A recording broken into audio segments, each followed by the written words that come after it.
Okay, this video is T. Campbell revisited, and we're going to talk about the China study. So the China study by T. Campbell is one of the best nutrition books ever written. T. Campbell, he's a PhD, did most of his work at Cornell, and he's really the world expert on the relationship between animal protein and cancer. The guy deserves a Nobel Prize for his work on animal protein and cancer. He'll never get the Nobel Prize because there's no money in curing patients. But it's still fantastic stuff. We're going to talk about some of his work. First thing here is just a graph from his book showing that the incidence of people dying from cancer in the United States really hasn't changed much from the 1970s up until this graph shows in the 1990s, but till current too. There's not that big a difference in cancer outcomes. Now, people say, oh, cancer is more common. Overall, cancer is a little more common, but a lot of the differences in incidence of cancer are just because there's more screening studies done nowadays. For example, lung cancer screening with CAT scan has diagnosed more lung cancers. And what tends to happen is the patient tends to get diagnosed a little bit sooner. So you end up with something called lead length bias, whereby because the cancer was caught earlier, a smaller lung cancer, for example, on a CAT scan of the chest, a smaller breast cancer, for example, on a mammogram before it becomes palpable, or on an MRI of the breast. So it doesn't necessarily mean that treatment has improved. If one patient lives 4 years, the other only lives 2 years, it could just be because it was diagnosed earlier. But the big point of all this is, all this razzle-dazzle research really has not made that much progress. There's some new things. I know, for example, I do hundreds and hundreds and hundreds of cancer biopsies, that it's easier to do a biopsy than it used to be. Because, for example, I used to have to use a big needle for the 18 gauge or even bigger core specimens. They look like an inchworm. That's called histology, tissue architecture, versus nowadays, almost always when I do a biopsy, I can get an answer with a fine needle aspiration, a small needle like a 22 gauge needle. I usually only use a 25 gauge needle, and that's cytology, looking at individual cells. So that's been a big advance, the improved pathology work. And there's some other things too, but they haven't been that big. The so-called big effort ever since the 1970s that we're gonna try to cure cancer. It really hasn't made much progress. That's important to know.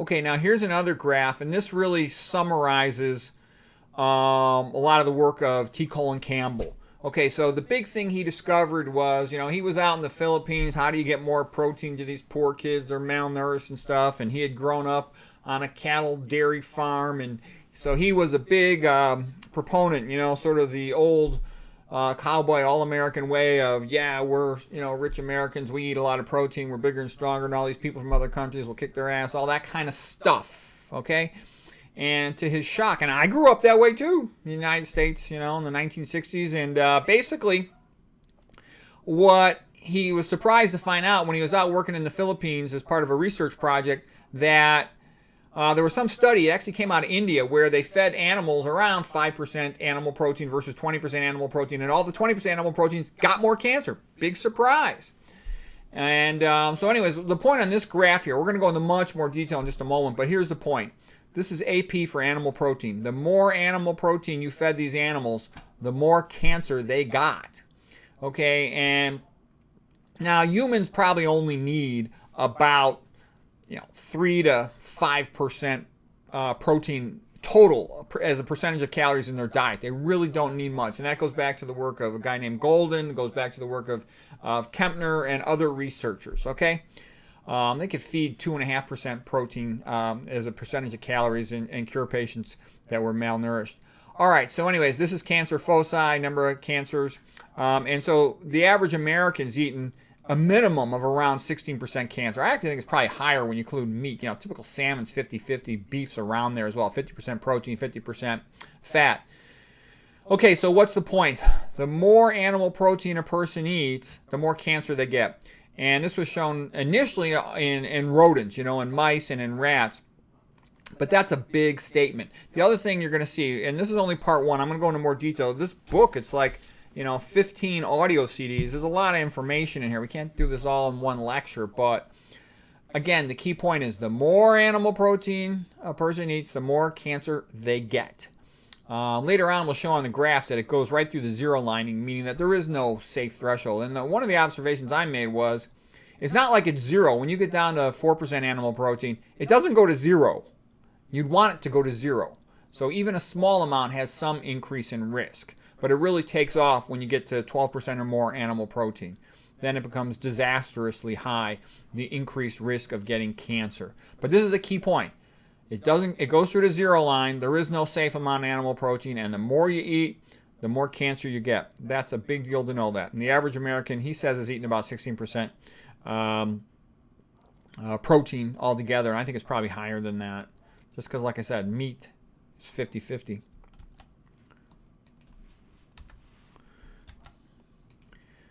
Okay, so the China Study book, revised, expanded edition, and he also co-wrote that with his son in his 2016. The Future of Nutrition by T. Campbell is another one of his books. We'll talk about that later. That one came out more recently in 2020. Like I said, he talks about, cancer has typically been described as second most common cause of death in Americans after heart disease. Some people say cancer is now moving ahead of heart disease. They're both in the ballpark of 25% of deaths. Most other causes of death, sort of hover around 5%, like stroke. They'll list diabetes specifically, but diabetes contributes to tons of things, and it increases cancer risk, it increases dementia, stroke, heart attack risk, so it's hard to say diabetes alone is a cause of death. Dementia is more common than ever. Okay, cancer is typically described as having 3 phases, and you need to know this. Initiation is when some DNA damage is done to the individual cell, and we typically think of it being a carcinogenic chemical, but it can also be DNA damage as a result of ischemia, and that's the whole Warburg effect. And we'll talk about that in another lecture, but the Warburg effect, it's of tremendous importance. I actually think it's the most important thing to know about cancer, that and this animal protein stuff. Trust me, it's a big deal, because that's where you decide, are you thinking primarily along the lines of the somatic mutation theory, the SMT, or are you thinking along the MTC, the metabolic theory of cancer? Trust me, the metabolic cancer theory is much better way to think about cancer. Much, much, much better. All right, promotional. The first phase of cancer is initiation. Damage to the DNA, predisposing that cell to uncontrolled replication. Second phase of cancer is promotion, meaning the tumor grows. And this is really the most important phase. This is the big chance to slow down the tumor growth. And that's what you want to do. The initiation phase, that just happens in minutes. Damage to DNA. Okay, now you got a problem. And that doesn't go away, potentially for the rest of your life. That cell might be killed, removed by the immune system, but it might persist for years, for decades, okay? Promotion is the growth of the cancer, and this typically goes on for decades before it becomes clinically significant and kills the patient. So this is your big chance to intervene and stop cancer from growing, is avoid tumor promoters. That's super, super, super important. Avoid tumor promoters. If I had cancer myself, the number one thing I would do is try to avoid tumor promoters. Metastases is the late phase of cancer where it's spread to a distant site and it becomes more difficult to treat because the tumor is more heterogeneous, meaning that there's more variety of DNA mutations within the cells that are growing as part of the cancer. And what that means is they can have more than one metabolic pathway for growth. The relevance being that if you try to treat that with one chemotherapy drug, they can quite often go around it. Sometimes even 3 different chemotherapy drugs. It'll just go around it. And the more drugs you give, the more dose you give, the more side effects the person has. And the person could die from those side effects. One of the things I saw real interesting was, I talked about this in a previous recent lecture, is that a 1 centimeter tumor, weighing only, in the ballpark of a gram, whatever, a very small tumor could release, as many as 1 million cells into your blood every day with cancer. So you have to have immune system function. The immune system can clear those. That's a big deal, actually. And you want to avoid things that increase the risk of metastatic cancer growing. High psychological stress is associated with catecholamines functioning as sideroO4, sideroiron 4, to potentially transferring iron from your blood to the cancer, helping it to grow. Also, the cortisol of psychological stress, which is also increased by caffeine. I wouldn't drink any coffee if I had cancer, or tea. None of that stuff. I wouldn't. That could also suppress your immune system, especially, you know, like the cortisol, for example, suppressing immune function. Okay, there's more ways to suppress immune function than that. We'll talk about them later. Aflatoxin is a carcinogenic chemical from moldy peanut butter that could lead to liver cancer. So basically, in the Philippines, where they had the peanuts, the peanut factory place would look at the peanuts. And if the peanut looked good, they would just sell the good-looking peanuts to be eaten as peanuts. But some of the peanuts were moldy, and you couldn't sell those because the person would be disgusted, wouldn't eat them. So what they did was they took the moldy peanuts and they sent them to be made into peanut butter, because the mold could be hidden in the peanut butter, but the mold produced this carcinogen, cancer-causing chemical called aflatoxin that increases the risk of liver cancer. Another thing that increases the risk of liver cancer is hepatitis B virus, HBV virus. You know, hepatic means liver, so hepatitis B virus basically means liver B virus, okay? Some of the things they noticed was the higher the blood cholesterol level, the more likely an HBV patient is going to develop liver cancer. And one of the things you can think about with a high blood cholesterol level, high blood cholesterol is an indicator that the person's eating more animal protein. Animal protein in the diet raises blood cholesterol. Increased saturated fat, typically coming from animal foods, raises blood cholesterol. So is it because the cholesterol itself specifically is causing the increased amount of hep B patients to develop liver cancer, or is it because it's simply a marker for animal protein? It doesn't really matter. The smart move is avoid it all. Don't eat any animal food. Okay, so in this sense, HBV is seen as a tumor initiator, just like aflatoxin is a tumor initiator, damages the DNA. And then the subsequent ingestion of dietary animal protein is the tumor promoter. And that's one of the big observations T. Colin Campbell made when he was in the Philippines. It was like, holy crap. It's not the poor people who are getting liver cancer. It was the rich people because they're feeding their kids more animal protein. Okay. I got some information in here from my notes that's a little bit jumping out of topic, but I'll cover it because it's right here. TCC is not impressed by low-carb diets. He sees low-carb diets, that whole paleo stuff, is basically a fraud, that there's no long-term studies showing that low-carb diets are beneficial. Low-carb diets are also associated with increased risk of breast cancer, colon cancer, and some other cancers. They're actually not really that sustainable either. You know, a typical thing is somebody goes on one of those low-carb paleo-type diets and, you know, they lose weight initially for a couple months, and then afterwards they end up as fatter than ever. And that's been my personal experience with the people I've known who've tried that. So TCC says, and when I say TCC, that's T. Colin Campbell. He says there's no specific diet that's anti-cancer, just whole food, plant-based diet is the best diet for most cancer diseases, most chronic disease, not just cancer. I actually would disagree with him a little there, and the reason I say that is he is, you know, the best in the world on protein, but, you know, I think that he sometimes forgets about other things. I think he underestimates the amount that fat contributes to cancer. I think he underestimates the amount that increased iron associated with a meat diet contributes to cancer.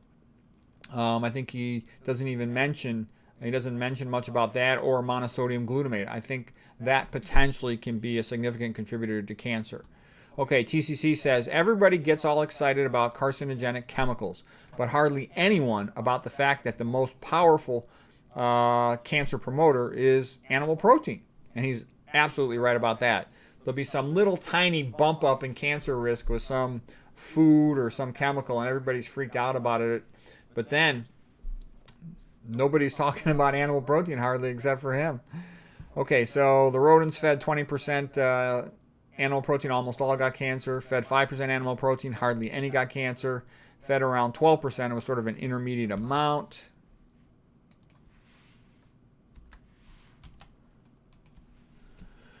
Okay, and by the way, in humans, DNA gets damaged and it gets repaired every day. We get tons of mutations, and our body's great at repairing them most of the time. That's why you want to be healthy. Okay, I've heard some people say, do you get sick because you have cancer, or do you have cancer because you're sick? All right, you know, if you're eating meat, you're plugging up all your arteries, making your tissue hypoxic. The animal protein growth hormone effects are causing those cells to divide faster, increasing the likelihood you're going to get symptomatic cancer. So here's some of TCC's specific research projects. He took the aflatoxin liver carcinogen from the moldy peanut butter, fed the animals 5% animal protein. It was casein, which is the most common protein in milk. It's about 80 to 85% of milk proteins. And the thing that's not often talked about, the other milk protein, the big one, is whey protein, and that's even more anabolic. So it's probably, I would predict, it's probably as bad or worse of a cancer causer. And these animals got near zero liver cancer. Well, small amounts of liver cancer, very small amounts that were relatively fixed. When he fed aflatoxin plus 12% animal protein, a moderate amount of liver cancer. And TCC thought this, when you get above 10%, that's really when you start seeing problems with animal protein. It starts to really take off. So let's say it's a mild curve at more than 10% animal protein, it starts to become very rapidly, the slope becomes steep. When you look at a graph of animal protein versus cancer, it takes off at 12%. That's good to know. But there's still some when your diet's as low as 4% animal protein. The best amount of animal protein is 0. That's an important point, and TCC emphasizes that repeatedly. And it also didn't matter that much on the aflatoxin dose of carcinogen. You either initiate or don't initiate a cancer cell, and it's really how much animal protein you feed the animal that determines if it's going to progress its cancer growth. The dose of the animal protein was much, much more important than the dose of the carcinogen. So the point of this is tumor promotion is a much, much, much bigger deal than tumor initiation. Again, tumor initiation happens instantly in a minute or a couple minutes versus this promotion is something that's happening over the course of decades. And that's what you want to do. If I had cancer, what would I want to do? I would want to slow it down. So let's say I got cancer at 50. I would want to, and it was going to kill me at 60. If I can, slow that down by 75% or more, I might die at, 85 or something else, okay? And if I could slow it down even more, I'll never die from the cancer. That's what you want to do. Slow it down. I just had a recent lecture about that book, that Nutritional Oncology from Milken's group. And, he's alive like about 30 years later from his prostate cancer. So there are things a person can do. And he went plant-based according to what I had read about him. Let's see, other things here. TCC found he could turn cancer off. Now, that's an incredible thing. He deserves a Nobel Prize for that. Basically, when he would vary the amount of animal protein fed to the rodent from 5% to 20%, cancer goes up. When he would drop it from 5% to 20%, it goes down. And he could turn cancer on and off, on and off, on and off by varying the amount of animal protein he fed to the rodents. Now, that's an incredible finding. And I told you about that guy, John Kelly, who took this research information from T. Campbell, and he started doing that with his patients out in Ireland. And he got really good results. He said if they would only stick to the diet. The danger was some of them would stick to the diet for a couple of years, and then they would go, oh, I'm doing so well, I think I'm cured. They'd go off the diet, metastatic cancer, dead. So, once you're on this diet, you stay on it for life, and you count your blessings. You're lucky enough to have a way to kind of avoid the potential rapid demise of a lot of cancer patients. Again, TCC points out tumor initiation often does not go away. So it'll go away if those cells are removed by the immune system, but quite often they're not removed and they stay dormant. So you really just want to focus on decreasing tumor promoters to slow their growth. And the same thing, he got the same results when the carcinogen was aflatoxin from the moldy peanut butter or when it was hepatitis B. And he had a lot of work with that, and he saw analogous findings because he did this China study, epidemiology research out in China, and tons of people in China have hepatitis B virus. And so it was interesting to see the relationship between their diet and whether or not they would progress to clinically significant cancer. And they did more likely progress to clinically significant cancer if they were eating higher amounts of animal protein. An approximate amount, if somebody's getting 10% of their dietary calories from protein, that comes out to about 50 or 60 grams of protein a day. Of course, it's going to depend a little bit on their body weight, their BMI. But the average American's eating about, he says, 16% of protein, which sounds a little too low for me. 16% of calories from protein means about 80 to 100 grams of protein per day. One key point about the relevance of his research in rodents to that of humans is that humans and rodents eat about the same percentage of calories from protein. So they're very similar to us in that sense. TCC says we need about 5 to 6% of our calories from protein. I actually disagree with that. I think there's been plenty of research that shows we can do reasonably well on smaller amounts of dietary protein, just 2.5 to 4%. But that's really a minor thing. Okay, we talked about human breast milk having 5 to 6%, probably 6% of its calories overall from animal protein, human breast milk. at our most rapid phase of growth, and we're not growing so fast the rest of our life after that, after infancy. Here's something that really big that a lot of people have been interested, myself included. What happens when you eat more plant protein? And so what TCC said is that he saw no significant bump in cancer rates when the rodents were fed 20% gluten as their protein source, or when they were fed 20% soy protein. So that's a very big deal. But you have to remember, these are still isolated, controlled diets where all the protein was coming from that 20% gluten or that 20% soy protein. And so other things, if I looked at the individual graphs, and these animals had very little cancer when they were fed 20% gluten, but they still had more cancers than the animals fed only 5% casein, the animal protein. So what's the point I'm making? That you didn't go down to zero. I'm also making the point that what I see as a potential problem with protein is, just like you talk about so-called protein quality, in the sense that how much essential amino acids does it have. If you're eating, let's say, lots and lots of beans with lots and lots of grains, they sort of complement and fix each other's efficiencies to some extent. So what I'm basically saying is, I wonder still if you might want to decrease your dietary overall percent of protein. If I had cancer, I would do that. Am I 100% certain that the research confirms that? No, but from my understanding of what I read, that seems to support that idea. That's a big topic for another day. We'll go into that more in the future, but just so you know, that's something that a lot of people have been interested in. Is there a benefit to even decreasing your percent of plant protein?